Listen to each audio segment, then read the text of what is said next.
அஸ்ஸலாமு அலைக்கும் வரஹ்மத்துல்லாஹி வபரகாத்துஹு. இது நபி அவர்களின் வரலாறுல பார்ட் 2. நபி அவர்களின் குழந்தை பருவம். நபி அவர்களோட குழந்தை பருவத்தை தெரிஞ்சுக்கிறதுக்கு முன்னாடி நபி அவர்களோட தந்தை பெயர் அப்துல்லா, நபி அவர்களோட தாய் பெயர் ஆமினா, நபி அவர்களோட தாதா பெயர் அப்துல் முத்தலிஃப். இப்போ வாங்க நபி அவர்களோட குழந்தை பருவத்தை பற்றி தெரிஞ்சுக்கலாம். குழந்தை பிறந்ததும் அதை வளர்ப்பதற்கு கிராமத்துக்கு அனுப்பி வைப்பது மக்கவாசிகளோட வழமையாக இருந்துச்சு. ஆமினா அம்மையாரோ தன் குழந்தைய கிராமவாசியான ஹலிமா என்ற அம்மையாரிடம் கொடுத்து வளர்த்து வர செய்தார்கள். சலிமா சஅதியா அம்மையார் பனு சஅத் கோத்திரத்தைச் சேர்ந்தவர். எனவே அவர்களுக்கு சலிமா சஅதியா என்று கூறப்பட்டது. இவர்கள் மிக நல்லவர்கள். அவர்களின் பாலை குடித்து வளர்ந்த நபி அவர்கள் மிகவும் திரகாத்திரமாக இருந்தார்கள். அவர்கள் நபி அவர்களுக்கு ஒழுக்கமான பேச்சு கற்றுக் கொடுத்தாங்க. 2 வருஷம் கழிச்சு அவங்க மக்காவுக்கு குழந்தைய அழைச்சி வந்தாங்க. அப்போ மக்காவில் ஏதோ ஒரு நோய் பரவி இருந்துச்சு. அதனால நபி அலிமா சஅதியா அம்மையார் குழந்தைய தன்னிடமே அழைத்து செஞ்சாங்க.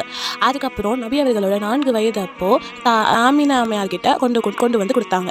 ஆமினா அம்மையாரும் ரொம்ப ஆர்வமா மகிழ்ச்சியா குழந்தைய வளர்க்க தொடங்கினாங்க. அப்போ நபி அவர்களுக்கு 6 வயதான போது நபி அவர்களோட தாயார் ஆமினா அவர்களோட தாயாரோட வீட்டுக்கு நபி அவர்களை அழைச்சி சென்றாங்க. அப்போ இருக்கையிலேயே தாயார் வழியிலேயே மௌத்தாயிட்டாங்க. தாய் தந்தை 2 பேரையுமே இழந்த நபி அவர்களை உம்மு ஹைமன் ஒருத்தர் தாதா அப்துல் முத்தலிஃபிடம் கொண்டு போய் சேர்த்தாங்க. தாதா ரொம்ப வருத்தப்பட்டார். என்ன செய்யறது, மௌத்தானா என்ன செய்ய முடியும் அப்படின்னு சொன்னார். அதுக்கப்புறம் நபி அவர்களை தாதா அப்துல் முத்தலிஃப் தான் அன்பாக வளர்க்க தொடங்கினார்.